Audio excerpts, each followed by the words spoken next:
নিন, এটা গুজে নিন। হ্যাঁ, এখনো তো নিজের ধুতির কুচি করতেই পারেন না, আর শিখবেন কবে? ও আমার না শিখলেও চলবে বউ, তুমি তো আছো, তাহলেই হবে।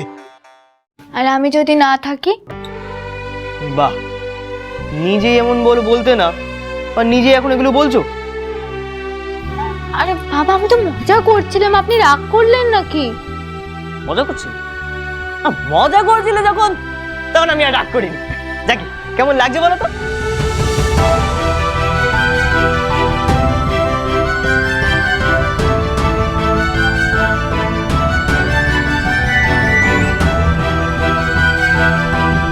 কি হলো, বলো কেমন লাগছে? বিয়ের নতুন বরের মতো। হ্যাঁ, কি? এই তো বড় বউঠান, একদম ঠিক সময় চলে এসেছো। একটু দেখে নাও না সব আচার জিনিসপত্র সব ঠিক আছে কিনা। পুরোহিত মশাই একবার ওনার সঙ্গে কথা বলে নেবেন সব কিছু নিয়ে। আসলে বড় বউঠান, ওই প্রত্যেকটা বাড়ির বিয়ের আচার অনুষ্ঠানের নিয়ম তো আলাদা আলাদা হয়, তোমাদের নিয়মটা তো আমার জানা নেই। একটু ওনার সাথে কথা বলে নাও। বাবা সুনীলদা, আপনার তো দেখছি বিয়ে নিয়ে খুব উৎসাহ। ওমা, আমার নিজের মেয়ের বিয়ে, হ্যাঁ, উৎসাহ থাকবে না? আর তুমি এরকম মুখ করে দাঁড়িয়ে আছো কেন? তোমারও তো ছেলের বিয়ে, তুমি আনন্দ করো। বাচ্চার বিয়ে তো আমার ইচ্ছে হচ্ছে না সুনীলদা, হচ্ছে তার মায়ের ইচ্ছেতে। কর্তা যদি আজকে এমন অবস্থা না হতো তাহলে এই বিয়েতে আমি কখনো মত দিতাম না। অবশ্য আমি এমনিতেও মত দিইনি, পরিস্থিতির চাপে পড়ে বাধ্য হয়ে আমার সবটা মানতে হচ্ছে। পরিস্থিতির চাপেই হোক আর তোমার মনের ইচ্ছেই হোক, বিয়ে তো হচ্ছে, সেটা কি কম আনন্দের? আনন্দ আপনার করা সাজে, আমার না। বাজারে এই বিয়েটা হচ্ছে কারণ আপনি কথা দিয়েছেন আমার স্বামীকে সুস্থ শরীরে বাড়ি ফিরিয়ে আনবেন। সুনীলের দেওয়া কথা তাকে মনে করাতে হয় না বড় বউঠান। তো আপনি তো বলেছিলেন যে কর্তা ফিরে আসবে, সে এখনো আসছে না কেন?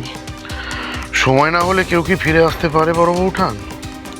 আপনি বনিতা করবেন না সুনীলদা, সত্যি করে বলুন তো কর্তা কখন আসবেন? বড় বউঠান, তুমি আমার সঙ্গে এরকম ভাবে কথা বলছো যেন মনে হচ্ছে আমি অপহরণটা করিয়েছি। আমার লোক গেছে সেখানে টাকা নিয়ে। সে তো শুনলেন, সে তো অনেকক্ষণ গেছে, এখনো কেন আসছে না কর্তা? বড় বউঠান, তুমি কি চাও বলো তো? ফণিদা ফিরে আসুক আর এই বিয়েটা ভেস্তে দিই? আমিও ব্যবসাদার মানুষ, এতগুলো টাকা যখন দিয়েছি, মণিমার বিয়েটা আমি দেব, তারপরে ছাড়বো।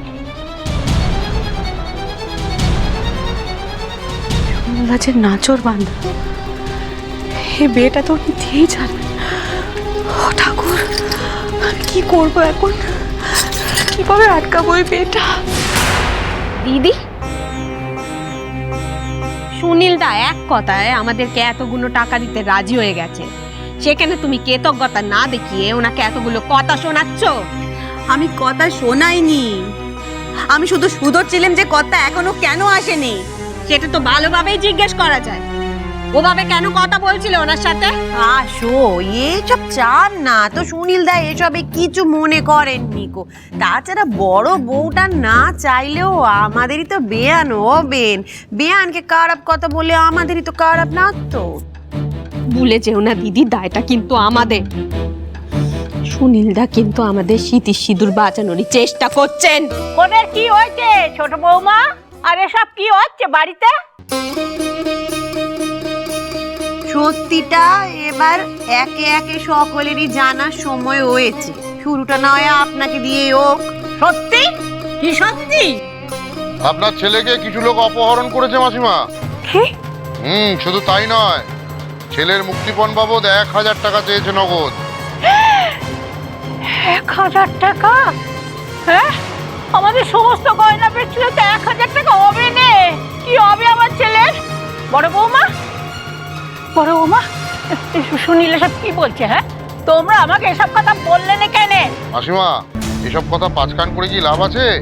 আর আপনি কি কোনো সুরাহা করতে পারবেন? ফিরিয়ে নিয়ে আসতে পারবেন আপনার ছেলেকে? সেখানটা আমার থাকলে আমি তোমার থেকে এত কথা শুনতাম না সুনীল। যার কেমতা আছে তাকে কি কথা শোনানো ঠিক মা? ঠিক বেঠিক তোমার কাছ থেকে আমি শিখবো না ছোট বৌমা। আমার ছেলেকে ফিরিয়ে আনতে যা করতে হয় আমি করবো। আপনাকে কিছু করতে হবে না মাসিমা, আপনার ছেলেকে ওই মুক্তিপণের টাকা দিয়ে ফেরানোর ব্যবস্থা হয়ে গেছে। হ্যাঁ, হয়ে গেছে? কে দিয়েছে এত টাকা? মুক্তিপণের টাকা আমি দেব। বিনা শর্তে? তুমি এতগুলো টাকা দিতে রাজি হবে না সে আমি ভালোই জানি। ঠিক ধরেছেন মাসিমা, আমি তো এমনি এমনি রাজি হইনি। ফণিদাকে ফিরিয়ে আনার জন্য রাজি হয়েছি একটা শর্তে। কি শর্ত? এই যে ছাদনা তলাটা দেখছেন মাসিমা, এখানে আজকে আমার মেয়ে মণি আর আপনার নাতি মানিকের বিয়ে হবে।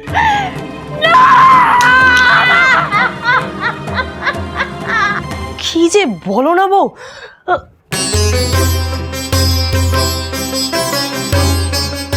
তুমি ভুল কিছু বলোনি বউ, সত্যি তো কেমন বরের মতো দেখতে লাগছে,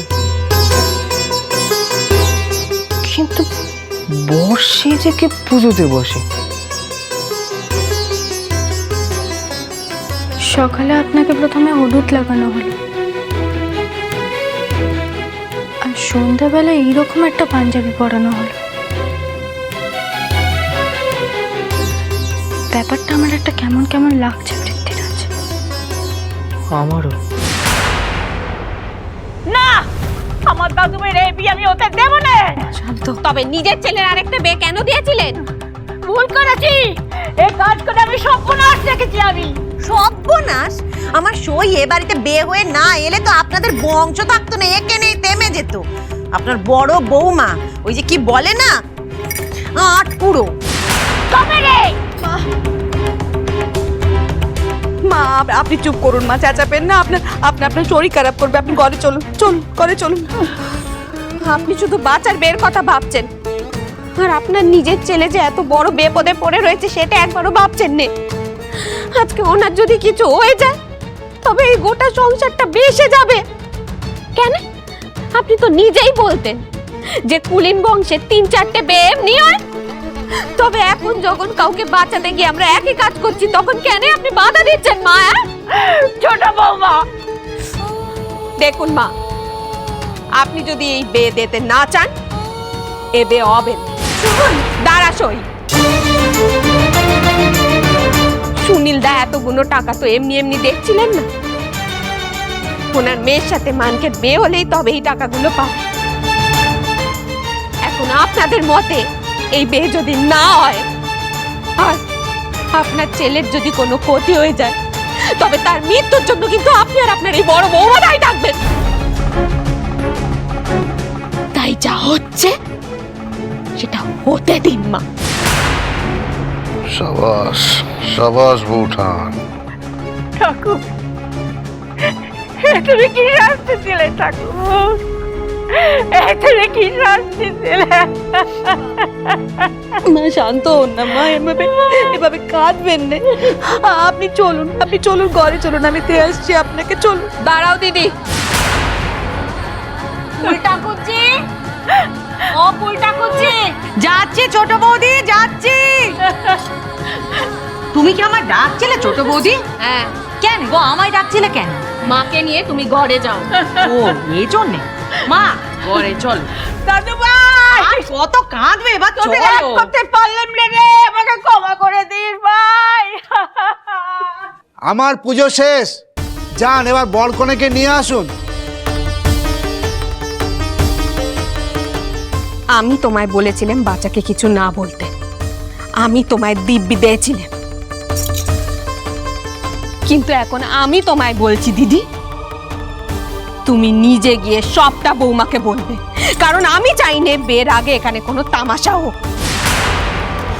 বৌমা যদি এতে রাজি না হয় ওকে এখানে আসতে হবে না, কিন্তু বাচ্চাকে তুমি নিজে গিয়ে নিয়ে আসবে। ও ছোট কি বলছিস তুই?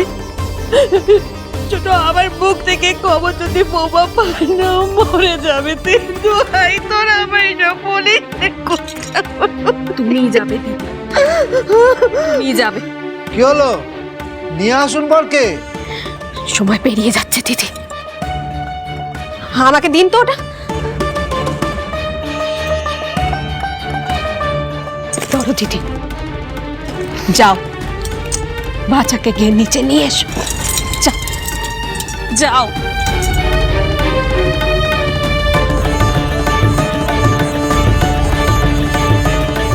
একদিন পর আমার বৌমা আমার সাবুর প্রতি করা অন্যায়ের সুবিচার হচ্ছে।